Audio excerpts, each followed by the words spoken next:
뉴스탑10이 뽑은 3위 철수 접고 돌아온다는데 안철수 전 국민의당 대표가 이 총선을 100일 정도 남겨두고 정계 복귀를 선언했습니다. 지난 2018년 서울시장 선거 패배 이후 돌연 독일로 유학을 떠난 지 대략 1년 4개월 만입니다. 아, 대표님 뭐 돼지신 게 아니잖아요. 아니, 제가 반갑고 같고 아니. 사실상 거의 언론에 포착된 마지막 모습부터 좀 시작을 해봤는데 김태현 변호사님. 네. 안철수 전 대표의 복귀가 참 절묘한 타이밍입니까? 그러니까 어쨌든 이제 새해를 맞이해서 지금 여당과 야당, 더불어민주당하고 자유한국당 이제 총선 모드로 돌아갔습니다. 총선 모드 어떻게 돌아갈 수 있었어요? 선거법 문제가 끝났거든요, 지금. 그러니까 내년에 어떤 형태로 선거가 치루어질지 이미 게임의 규칙이 나온 거예요. 그리고 공수처법까지 정리가 되고 이제 양당이 본격적으로 총선 채비에 들어가고 있어요. 이미 뭐 인재 영입 시작했고 곧 뭐 공천관리위원회도 구성을 한다고 합니다. 그러니 이제 총선판이 시작되는 이 시기에 딱 안철수 전 대표가 돌아온다고 얘기를 하는 거죠. 예를 들어서 12월 초로 생각을 해보자고요. 12월 초로에는 돌아온다고 말하기가 좀 뭐했을 거예요. 왜? 선거법이 어떻게 될지 이게 제3정당이 유리한 선거법이 될지 아니면은 양당제가 공고화제 선거법이 될지 아직 규칙이 결정되지 않았기 때문에 움직일 공간이 적었던 거죠. 그런데 이제 게임의 룰이 나왔기 때문에 더 늦으면 안 되는 거고 이제 그 타이밍을 맞춰서 안철수 전 대표가 아마 복귀의 시동을 건 것으로 보입니다. 자, 안철수 전 대표의 복귀는 야권 정계 개편의 변수로 작용할 수도 있습니다. 그 예전 발언부터 만나보면 좀 이해가 되실 겁니다. 문재인 후보가 당선되면 세 가지 일이 생길 겁니다. 첫째, 국민들이 반으로 나뉘어서 분열되고 사생 결단하면서 5년 내내 싸울 겁니다. 두 번째, 무능하고 부패한 정권이 되고 맙니다.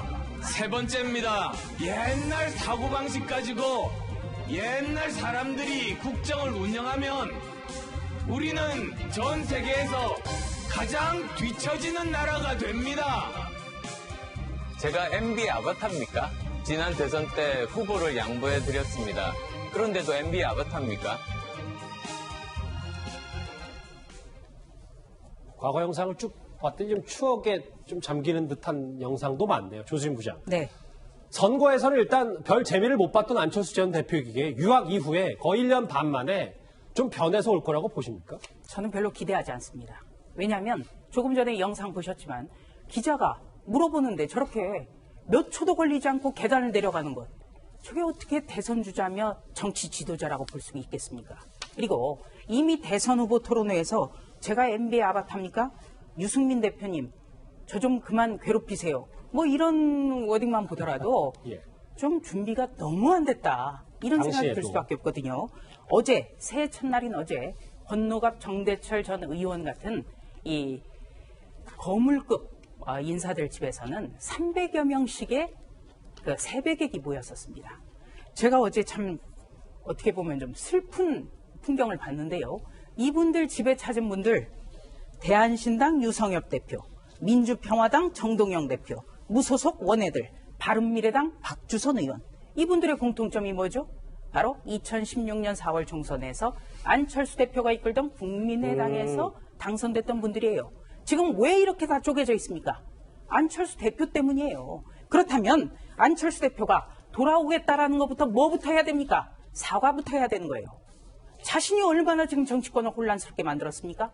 여기에 대한 사과가 없습니다. 그리고 만약에 들어오더라도 누구와 함께 할 것인지 또 캐치프레이즈는 무엇을 내걸 건지 이런 구상이 서 있어야 돼요. 귀국날 우리는 이것을 확인하게 될 것입니다. 그리고 안철수 전 대표가 어느 정도의 전략이 있었다면 지난 10월 6일 날 이렇게 SNS에 띄우진 않았을 거예요. 어떻게 올렸었나요? 그때 10월 6일 2달도 안 됐죠? 그때 하도 들어오라고 하니까 미국에서 자기는 할 게 많았다. 이러면서 장문의 SNS를 써요. 법과 제도가 과학과 기술의 빠른 발전을 반영하지 못하고 오히려 장애가 되는 경우가 많아지고 있다.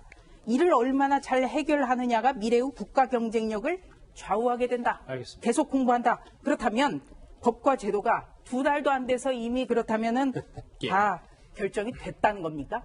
이런 거 하나하나가 전략이 없다는 겁니다. 그런데 안철수 전 대표의 복귀 소식에 한때 한솥밥을 먹었던 박지원 의원이 이런 분석을 내렸습니다.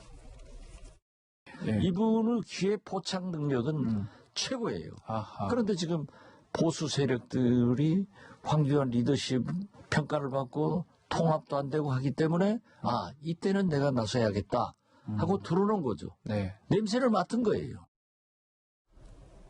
박지원 의원 말고 또 한 명의 정치인도 이런 단언컨대 안철수 전 대표는 성공하기 힘들다. 선거학감에 벌써 했고 우물쭈물 하다가 내 그럴 줄 알았다는 말처럼 기회를 날렸다. 뭐 이런 글쎄요 좀 많은 쓴소리와 혹평들이 좀 많네요. 뭐 마음은 이해가 되지만 단언은 하지 않았으면 좋겠다는 생각이 정치를 알 수 없는 거기 때문에 예. 그리고 제가 볼 때는 환경과 상황은 됐고 제가 볼 때는 안철수 전 대표 같은 경우는 전략과 계획도 쓴 것 같아요. 왜냐하면 지금 상황을 보게 되면 양당 체제가 공고하다고 생각할지 모르겠지만 많은 부분들 이 기득권 양당 체제에 대한 환멸을 느끼는 분들 상당히 많이 있거든요. 그렇다면 정치는 알 수 없는 거다. 그랬을 때 이런 공고함들이 분명히 있으면 정치는 거기에 기회를 포착하는 거죠.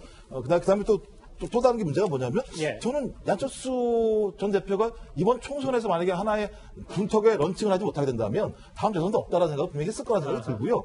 그런 면에서 본인이 얘기한 게 되게 재밌습니다. 이념과 대결이 아닌 통합과 민생을 통한 행동 노선을 걷겠다.